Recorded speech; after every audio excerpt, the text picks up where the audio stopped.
একটা মানুষ জীবনে যখন বারবার আঘাত পায়, একটা সময় সে আঘাত আর আঘাত মনে হয় না। সেটাকে হাসি মুখে মেনে নেওয়ার শক্তি এসে যায়। এখনকার দিনে বেশিরভাগ মানুষই নিজের ভুলগুলোই চোখে দেখতে পায় না, তারা শুধু অন্যের ভুলগুলোই দেখতে পায়।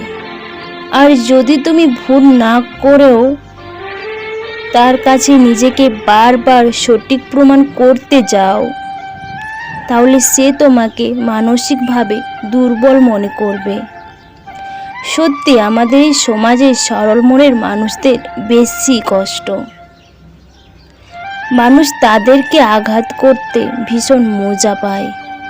একটা মানুষ তখনই নিজেকে সবার থেকে আলাদা করে রাখে যখন তাকে বোঝার মতো কেউ থাকে না।